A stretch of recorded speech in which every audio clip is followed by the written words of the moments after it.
할렐루야. 우리 살아계신 하나님께 영광의 박수 올려드리겠습니다. 돌이켜보니까 50일 만에 예배를 재개하게 되었습니다. 첫 번째 락다운도 어려웠지만 두 번째 락다운 기간은 많이 우울했다 이렇게 얘기하는 분들이 많이 계셨습니다. 지금 유럽에서는 지금 2차 팬데믹이 지금 시작이 되었고 이게 언제 끝날지 알지 못하지만 이 또한 지나가리라. 하나님의 주권과 하나님의 사랑을 신뢰하시고 어려운 이 기간을 잘 견뎌내실 수 있기를 바랍니다. 잠깐 기도하고 말씀 나누겠습니다. 자비로우신 하나님 아버지, 50일 만에 우리 성도들 한자리에 모여서 살아계신 하나님을 예배하며 이렇게 하나님 앞에 나왔습니다. 이곳에 임재하여 주시고 이곳에 하나님의 은혜와 자비를 베풀어 주옵소서. 찢기고 상한 영혼들이 있다면 마음을 위로하여 주시고 낙심한 영혼들이 있다면 소망을 허락하여 주시옵소서. 예수님의 이름으로 기도하옵나이다. 아멘. 이 시간에 만물을 살리는 생명수라는 제목으로 오늘 말씀을 함께 나누기를 원합니다. 어떤 책에 보니까 지옥의 입구에 이런 글귀가 쓰여져 있다고 합니다. 여기에 들어오는 너희여 모든 희망을 버릴진저. 지옥이라는 말, 땅 깊은 곳의 감옥이라는 뜻이지만 그러나 지옥은 어떻게 보면 희망을 잃어버린 곳, 그것을 말하는 것임에 분명합니다. 만약에 희망이 있다면 아무리 환경이 어렵고 절망적인 상황에 처해 있다 할지라도 아마 넉넉하게 견뎌낼 겁니다. 내가 지금 왜 여기에 와 있는지를 아는 사람, 자신의 존재의 의미와 목적을 아는 사람은 아무리 피투성이가 된다 할지라도 아마 발버둥을 치며 살아남기 마련입니다. 요즘 제로금리 시대가 되면서 은행에 돈을 넣으면 이자가 나오지 않는 그런 시대가 되었지만 반대로 이제 은행에서는 돈을 이제 많이 빌려주는 그런 때가 되어서 그 돈을 빌려가지고 집을 헐어버리고 새롭게 집을 짓는 그런 분들이 요즘에 많이 있습니다. 그러니까 빈집은 많아지고 있는데 이상하게도 집값은 올라가는 그런 기이현상이 나타나고 있습니다. 한때 암호화폐에 열광했던 젊은이들이 요즘에는 대출 이자가 아주 저렴하기 때문에 그 대출을 받아가지고 주식 투자에 그렇게 몰두하는 사람들이 또 많아지고 있다고 합니다. 누군가에게 이런 어떤 희망이 있다는 것은 좋은 것이지만 반대로 그들의 희망을 그냥 매도해버리고 그들의 희망을 빼앗아 버린다면 아마 그들에게는 미래가 보이지 않는 죽음과 절망밖에 없지 않을까 하는 생각입니다. 희망을 잃어버린 사람들, 지금 바벨론의 포로로 끌려와 있는 이스라엘 백성들이 아마 그런 무리의 사람들이 아닐까 합니다. 그들이 지금 힘든 것은 단지 포로로 끌려와서 먹을 것이 없고 입을 것이 없기 때문에 힘든 것이 아닙니다. 사실 우리 자신을 돌아봐도 단지 먹는 문제와 입는 문제 때문에 힘든 것은 아닐 때가 참 많습니다. 피지배 민족으로서 받는 어떤 멸시와 천대 이런 것도 지금 익숙한 그런 상태였습니다.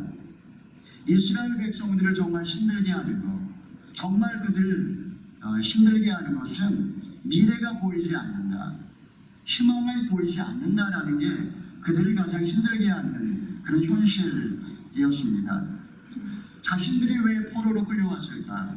그들은 하나님의 말씀대로 살지 않았기 때문에 이런 결과가 왔다는 것, 그들은 이제 비로소 눈뜨기 시작했습니다. 과거에 지도자라고 하는 사람들은 우상 숭배에 몰두했고 예언자라고 하는 자들은 거짓 예언을 일삼았으며 그리고 권세 있는 자들은 가난한 자들과 나그네와 과부들의 껍질까지 벗겨 먹으려고 했었습니다. 하나님이 끊임없이 경고했지만 반드시 하나님의 심판을 받게 될 거라는 그런 메시지를 받았음에도 불구하고 우리가 요즘에 예레미야 말씀을 묵상하는 것처럼 그들은 끝까지 마지막 순간까지 돌이키지를 않았습니다. 여러분, 모든 비극의 원인이 죄 문제라면 회복의 길 역시 돌이키는 길에서부터 시작이 되는 것입니다. 비록 하나님의 심판으로 바빌론까지 끌려왔지만 그러나 바벨론에서 다시 돌아갈 수 있는 길 역시 바로 하나님께 돌이키는 길이라는 것입니다. 바로 이런 상황 속에 지금 바벨론에 끌려와 있는, 그래서 자신들의 죄의 문제에 대한 자각을 하기 시작한 이 시점에 그들이 붙들고 있던 마지막 희망, 고국으로 돌아갈 수 있다라는 그런 희망. 그런데 어느 날 고국에서부터 아주 정말 참담한 소식이 들려왔습니다. 예루살렘 성이 마침내 함락되었고 성전은 불타버렸다. 그들의 마지막 희망마저 사라져버리는 그런 끔찍한 소식이 예루살렘에서 들려왔던 것입니다.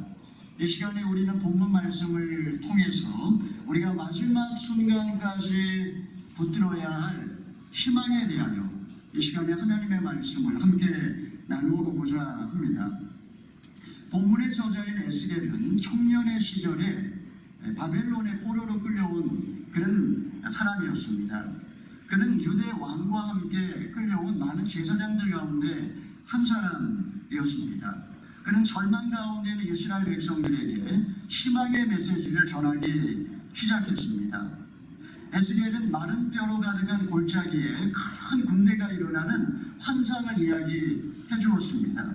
그리고 무너진 성전이 곧 회복될 거라는 그런 비전도 이스라엘 백성들에게 전해 주었습니다. 자, 이제 천사가 에스겔에게 또 한 가지 환상을 보여주고 있습니다. 1절의 말씀을 읽어보겠습니다. 시작.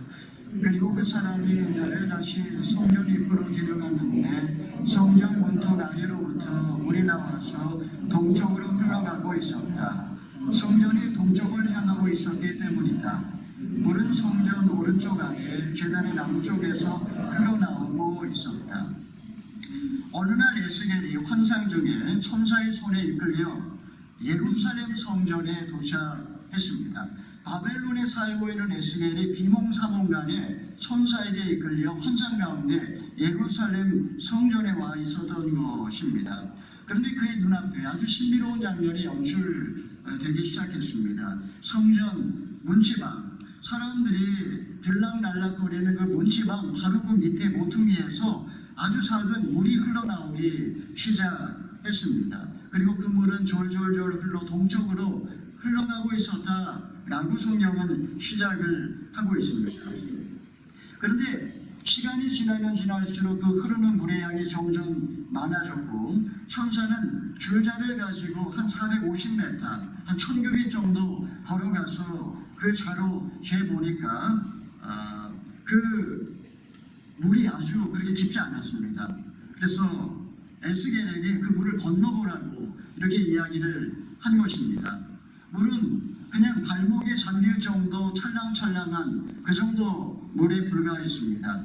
천사가 이제 다시 450m를 걸어간 다음에 다시 줄자로 이제 그 정도 걸어간 다음에 에스겔에게 다시 건너보라고 하니 이번에는 무릎 정도까지 찼습니다. 이런 일이 똑같이 반복되어서 다시 450m를 걸어가 들어가 보니까 이제 이번에 허리까지 찼고 이제 마지막으로 천사가 450m를 재고 나서 에스겔에게 건너가 보라고 하니까 그때는 물이 건널 수 없을 만큼 거대한 강물이 되어서 도도히 동쪽을 향하여 흘러가고 있었다. 이것이 에스겔이 본 환상의 내용이라고 할 수 있습니다. 여러분, 이 환상의 내용은 무엇을 상징하는 것일까요? 우리 6절의 말씀을 읽어보겠습니다. 시작. 그리고 내게 물었다. 사람아, 이곳을 보느냐? 그리고 그가 나를 데리고 다시 강둑으로 돌아갔다. 천사는 에스겔에게 사람아, 이곳을 내가 보느냐? 이렇게 묻고 있습니다. 여러분은 이 비전, 이 환상 가운데 무엇을 보고 계십니까? 어떤 분들은 발목에서 무릎으로, 무릎에서 허리로, 그리고 도저히 건널 수 없는 강물로 이렇게 변화되는 그런 모습을 통해서 그리스도인의 영적 성장에 관해서 의미한다, 이렇게 이야기하는 분도 계십니다. 물론 틀린 말은 아니지만, 그러나 이 본문을 이 정황상 좀 더 깊은 영적인 의미를 우리가 생각해 볼 필요가 있습니다. 먼저 우리가 생각해야 될 것은 물의 발원지가 어디냐 하는 것입니다. 지금 물의 발원지가 어디입니까? 이 물은 지금 성전, 곧 하나님으로부터 시작이 되고 있다는 것이 중요합니다. 창세기 2장에 에덴 동산에 관한 이야기가 나오는데, 거기에서도 동산의 한복판에서 솟아나오는 물이 사방으로 흘러 강을 이루었다라는 이야기가 나옵니다. 거기에는 그 강의 이름, 그 비손과 기온과 그리고 티그리스와 유프라테스 강이 나옵니다. 그 강의 이름도 부여와 생명과 능력과 결실, 그 강의 이름도 각각 다른 의미를 갖고 있고, 그리고 성경에서 4라는 숫자는 항상 완전수, 동서남북을 의미합니다. 그러니까 이것은 무엇이냐 하면, 하나님으로부터 생명수의 강이 흘러나와 에덴 동산뿐만 아니라 동서남북 온 세상에 하나님의 생명이 차고 넘친다, 이런 것을 상징하는 것이라고 이야기할 수 있습니다. 에덴 동산에서 발원한 물이 온 세상 은혜가 미치지 않는 것이 없다라는 말입니다. 지금 에스겔이 본 환상도 사실 비슷한 환상이라고 할 수 있습니다. 예루살렘 성전에서 결국에는 에덴 동산이 회복되는 그 비전을 지금 보여주는 것이라고 할 수 있습니다. 인간의 죄로 인하여 잃어버렸던 낙원, 그 낙원을 하나님의 마지막 날에 회복하실 것이라는 그런 환상, 강한 의지를 지금 에스겔에게 보여주고 있습니다. 두 번째는 작은 샘물이 결국은 큰 강을 이루었다라는 것입니다. 성전 문지방에서 흘러나온 그 작은 물은 처음에는 샘물처럼 펑펑 그렇게 솟아올랐습니다. 사실 처음 보기에는 별 볼 일 없는 그런 모습이었지만, 시간이 흐를수록 이것이 점점 눈덩이처럼 불어나더니 사람이 건널 수 없는 거대한 강물이 되어 흘렀다라고 했고, 이 강물은 결국은 큰 바다에까지 이르렀다, 이렇게 이야기를 하고 있습니다. 여러분, 이것은 하나님의 은혜는 보잘것없이 시작이 되지만 점점 시간이 지나면서 확장되고 마침내 하나님의 나라가 완성될 거라는 그런 비전을 보여주고 있습니다. 여러분, 언제나 하나님의 은혜는 정말 보잘것없이 마치 겨자씨 한 알처럼 그렇게 시작이 되기 마련입니다. 여러분, 어떻게 복음의 역사가 시작이 되었습니까? 정말 너무나 초라한 마구간에 더럽고 냄새나는 말구유에 오신 그 작은 아기로부터 시작이 되었고, 그리고 5,000명이 어떻게 배부르게 먹을 수가 있었습니까? 바로 오병이어의 기적을 통해서 시작이 된 것입니다. 하나님의 은혜에 감사하고 그 은혜를 받아들이면 이 하나님의 은혜는 줄기차게 흘러들어와서 큰 강물을 이룹니다. 결국은 한 개인이 변화되고 가정이 변화되고 사회가 변화되고 마침내 바다처럼 온 세상을 하나님의 은혜가 덮는 것, 이것이 바로 우리 그리스도인들이 꿈꾸고 바라보는 희망의 메시지라는 것입니다. 여러분, 우리 민족의 역사도 마찬가지고 한 개인의 삶도 비슷할 것입니다. 저 개인의 삶을 돌아봐도 어떻게 내 인생이 이렇게 변화될 수 있었을까? 어떻게 내가 여기까지 올 수 있었을까? 돌이켜보면 아주 우연한 작은 만남에서부터 시작이 되었습니다. 고등학교 시절 삶의 희망을 잃어버리고 절망의 계곡에서 방황하고 있을 때 저의 손을 잡아준 그런 신실한 친구 한 명이 있었습니다. 그 친구가 제 집을 찾아와서 생일 선물로 주고 간 두루마리의 손구 하나, 그 손구 하나를 벽에 걸어 놓았는데 이 하나님의 말씀이 제 영혼의 작은 샘물이 되어서 끊임없이 작은 샘물이 되어서 희망을 주기 시작했던 것입니다. 지금 차고 넘치는 강물을 바라보면서 에스겔이 해안에 잠겨 있었습니다. 이때 천사의 음성이 다시 들려옵니다. 우리 8절, 9절의 말씀을 읽어보겠습니다. 시작. 그가 내게 말했다. 이 물은 동쪽 지역으로 흘러 아라바로 가서 바다로 들어간다. 강물이 바다에 이르렀을 때 바닷물이 살아나는 것이다. 강물이 흘러가는 곳마다 떼지어서 움직이는 모든 생물이 살 것이고 물고기들이 수없이 많을 것이다. 이 물이 그곳으로 가서 바닷물이 살아나게 되기 때문이다. 강물이 흘러가는 곳마다 모든 것이 살 것이다. 천사는 강물이 동방으로 흘러가게 될 것이고 마침내 바다에 이르게 될 거라고 이야기합니다. 여기서 바다는 사해바다를 의미합니다. 우리가 아는 것처럼 사해는 해수면보다 한 422m 정도 낮기 때문에 일단 그 바다 안에 들어가게 되면 더 이상 물이 출구를 찾지를 못하게 됩니다. 이런 지정학적인 이유 때문에 사해는 지금도 그렇지만 그 당시에도 더 이상 흐르지 않는 죽은 바다였던 것입니다. 여러분, 물이 흐르지 않고 막혀있기 때문에 이 수분 증발에 의해서 사해는 역물이 많아졌고 결국에는 아무것도 살 수 없는 죽음의 바다가 되고 말았습니다.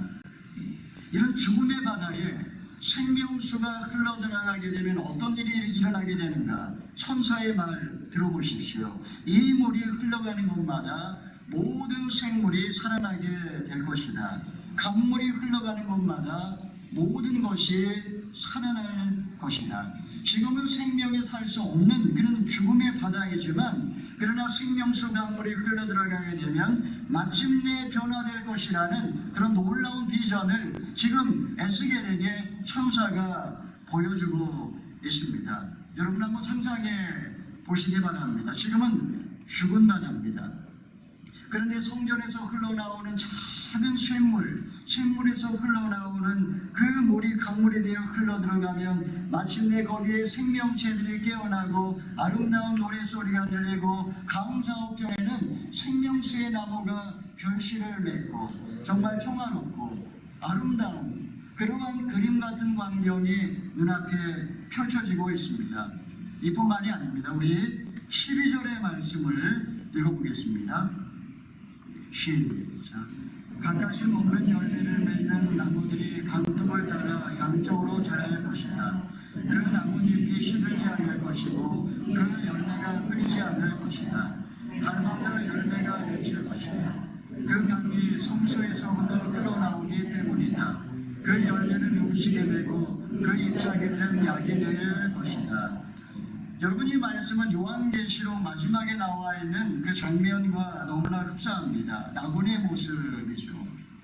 강 양편에 줄지어 서 있는 나무에는 생명수 열매가 맺히고 그 잎사귀는 약이 되어서 어떤 질병에 걸려있는 사람이라 할지라도 다 치유될 거라고 그렇게 오늘 이야기를 하고 있습니다. 여러분, 어떻게 이런 일이 가능할까요?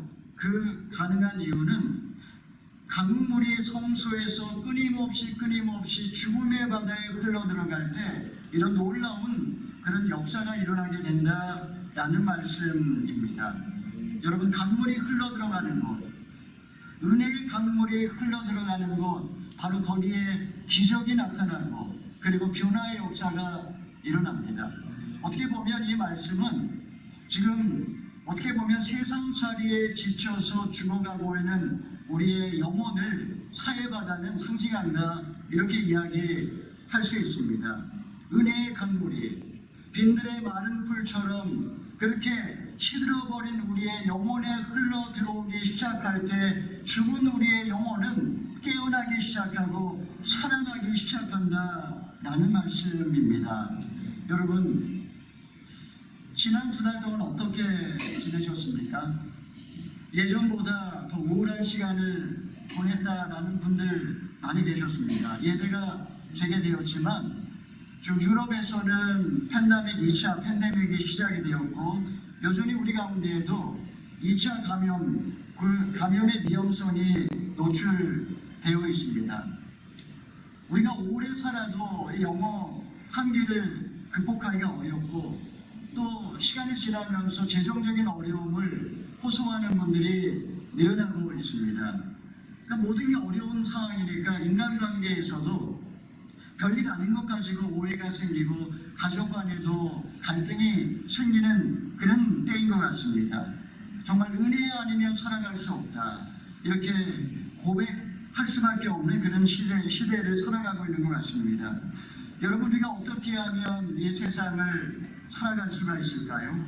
어떻게 하면 우리가 이 세상에서 정말 믿음으로 구별된 인생을 살아갈 수 있을까요?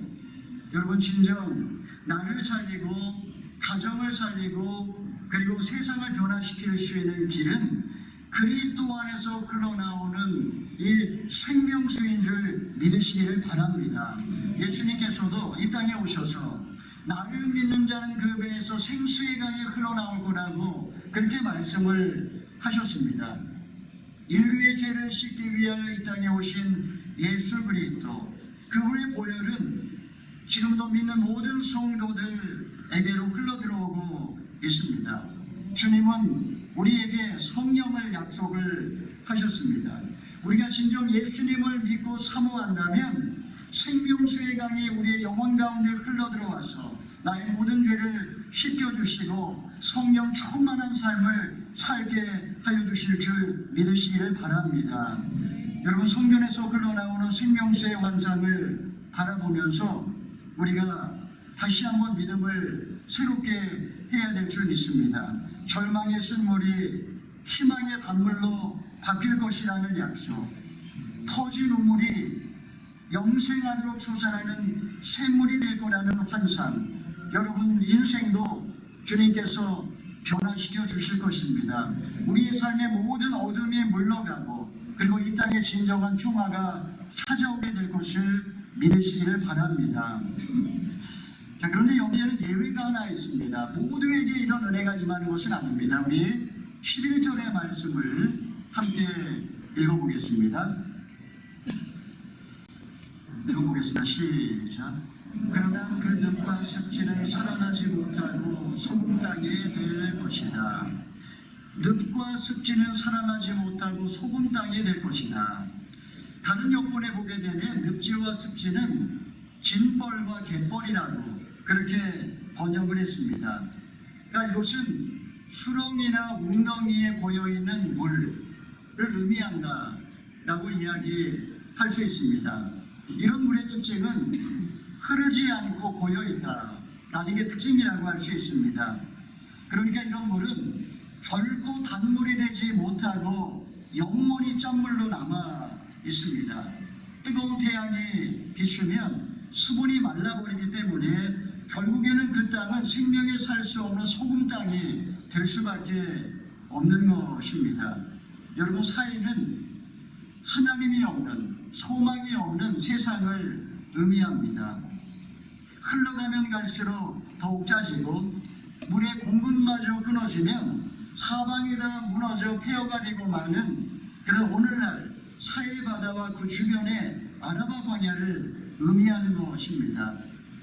아무리 세상에 생명수의 강이 흘러넘친다 할지라도 어떤 지역은 불행하게도 늪과 습지와 소금 땅이 될 수 있다라는 주님의 안타까운 경고의 메시지입니다. 살아있는 물은 언제나 아래로 흘러 내려갑니다. 흘러가면서 무생명들을 살려내고 마침내 자신도 바다에까지 이르게 됩니다. 여기에 행복이 있습니다. 반면에 계속해서 물의 공급을 받지 못해 고여있는 진벌과 갯벌은 어떻게 됩니까? 고여있는 물은 썩기 마련입니다. 썩은 물은 곰팡이는 살 수 있을지 몰라도 결국 살아있는 생명체는 살 수 없는 것입니다. 여러분, 어쩌면 이것이 지금 우리의 마음 상태는 아닌지 모르겠습니다. 그리스도께서 우리 안에 머물러 계시지만 하지만 그분의 은혜가 계속해서 나에게 흘러 들어오고 있는가? 그냥 고여있는 신앙, 받기만 하고 흘려 보내지 않는 그런 신앙, 깨끗이 씻어내지 않고 여전히 남아있는 죄의 문제, 이런 것들이 결국은 나의 영혼을 짜게 만들고 서서히 말라버리게 하고 있지는 않느냐 하는 그런 질문입니다. 물은 낮은 곳 더 낮은 곳으로 흘러 마침내 바다에 이르고 만물의 어미가 됩니다. 자전거는 구르지 않으면 결국은 넘어지게 되는 것처럼 신앙 역시 끊임없이 앞으로 나아가야 하고 흘러가야 하는데, 그러지 않는다면 결국 우리 자신도 누군가에게 나쁜 악영향을 미칠 수도 있습니다. 받기만 하고 주지 않는 신앙, 그런 신앙 역시 고여서 썩어버린 죽은 신앙이 되기 마련입니다. 지금 내 안에는 예수님이 말씀하신 그 생명수의 강이 흘러나오고 있습니까? 여러분, 본문에 나오는 환상은 지금 나를 향한 하나님의 놀라운 희망의 메시지이기도 합니다. 하나님의 꿈꾸시고 하나님의 마침내 이루실 하나님의 꿈입니다. 그리스도는 나를 성전 삼아 내 안에 좌정해 계십니다. 그분은 샘물과 같이 끊임없이 솟아나와 나의 영혼을 소생시켜 주시고 나의 가정을, 그리고 우리 교회를, 그리고 온 세상으로 지금 흘러가고 있습니다. 신앙이란 거저받은 은혜를 누군가에게 거저 나눠주는 삶입니다. 보좌로부터 흘러나오는 물이 생명을 살리는 것처럼 그리스도의 보혈이 죽은 우리의 영혼을 살렸고 지금 우리로 지금 이곳에 있게 해 주었습니다. 성전에서 흘러나온 은혜의 강물이 베들레헴 마구간에서 보잘것없게 시작이 되었지만 우리를 구원해 주었고 마침내 만물을 새롭게 하실 바로 그날 온 세상을 완성시켜 주실 것입니다. 사랑하는 여러분, 벌써 한 해의 4분의 3이 지나갔습니다. 연초에 여러분이 품었던 희망을 지금도 붙들고 계십니까? 사탄은 끊임없이 우리의 마음 가운데 너희여 희망을 버릴진저 포기하라고 속삭입니다. 지옥은 멀리 있지 않습니다. 희망을 잃어버리는 순간 영혼은 사해바다처럼 변해버립니다. 내면이 목마르니까, 내면이 결핍이 있으니까 끊임없이 돈만 생각합니다. 그것은 절망과 죽음만이 기다리고 있는 비참한 지옥일 뿐입니다. 에스겔의 환상은 이스라엘뿐만 아니라 우리에게도 이미 시작이 되었고 마지막 날 하나님의 나라에서 완성이 될 것입니다. 생명과 회복의 시작, 구원과 영생의 완성은 우리가 믿고 꿈꾸는 미래의 찬란한 모습입니다. 우리가 예배를 오늘 시작하면서 하나님의 희망 속에서 다시 한번 우리의 영혼의 성령으로 충만해져서 우리 모두의 배에서 정말 만물을 살리는 생명수가 다시 한번 흘러넘치기를 주님의 이름으로 축원합니다. 아멘. 우리 시간에 함께 찬양하기 원합니다. 빈들의 마른 꿀같이 시들은 나의 영혼, 주님의 허락한 성령 간절히 기다리네. 우리 잘 아는 찬양이지만 가사의 의미를 깊이 생각하면서 함께 찬양하겠습니다.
성령을 부르소서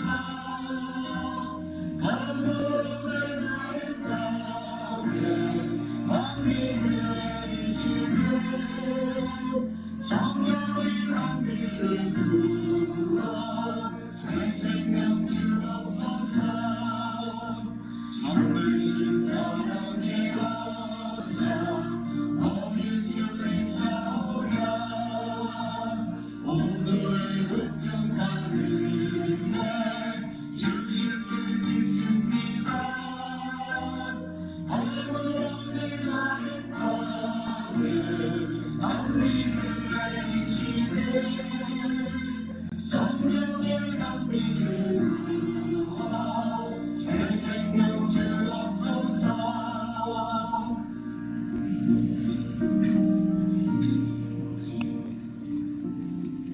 여러분 지금 우리의 영혼이 영적으로 고요해지는 않습니까? 지난 50일 동안 우리의 영혼은 말라버리지는 않았습니까? 성전에서 샘물이 흘러나오고 있습니다. 무릎에서 허리까지, 허리에서 완전히 머리가 잠길 때까지 바로 그때 나의 영혼은 소생하기 시작할 것입니다. 병든 자가 치유될 것입니다. 낙심한 자가 일어날 것입니다. 이 시간에 함께 기도할 때에는 하나님 아버지 성령으로 충만하게 하여 주옵소서. 죽어있는 나의 영혼이 사해의 바다처럼 그렇게 변해버린 나의 영혼이 살아나게 하여 주시고 그리하여 만물이 소생하고 하나님의 질서가 회복되게 하여 주시옵소서. 이 시간에 나의 배에서 생수의 강이 흘러나오게 해달라고 우리 간절하게 기도하겠습니다. 자비로우신 하나님 아버지 이 시간에 하나님이 주신 말씀을 우리 마음판에 새기며 하나님의 은혜와 공의를 구하기를 원합니다. 살아계신 하나님 아버지 다시 한번 영혼의 생수의 강을 흘러나오게 주시옵소서.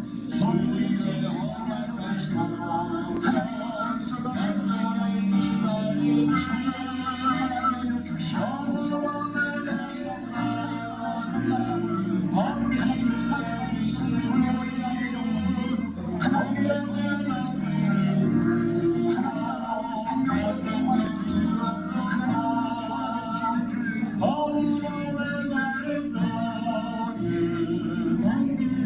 하나님 아버지 죽음의 바다로 들어온 생명수 바로 그 생명수가 죽어있는 모든 것을 살리고 그리고 풍성하고 또 치유하는 열매를 우리로 맺게 해주시는 줄 믿습니다.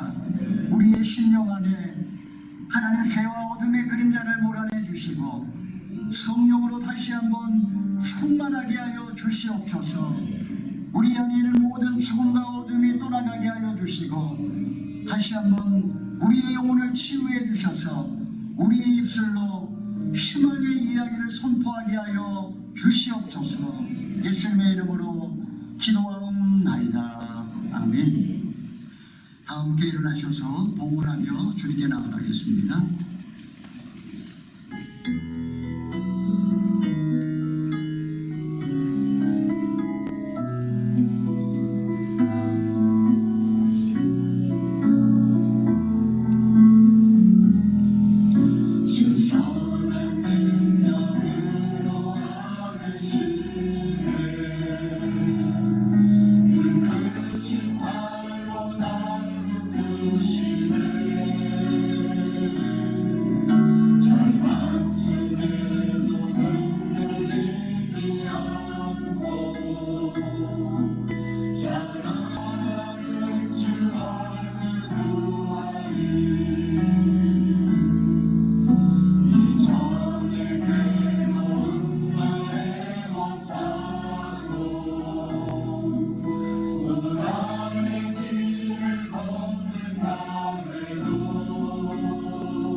계획으로 내신 하나님 아버지, 우리의 삶에 베풀어 주신 그 놀라우신 은혜를 기억하며 감사함으로 주님께 구별하여 물질을 바치오니 이 물질을 받아주시고 하늘의 신령한 목과 땅의 기름진 복으로 우리의 삶을 복되게 하여 주시옵소서. 처음과 같이 이제로부터 영원토록 그리스도 안에서 그리스도와 함께 그리스도를 위하여 살아가게 하여 주시옵소서.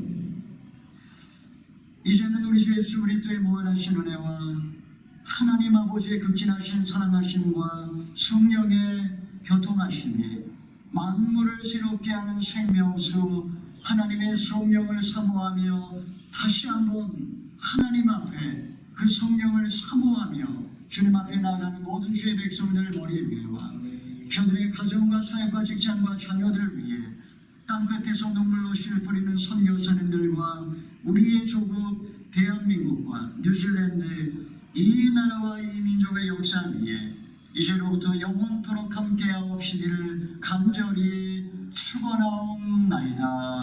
아멘.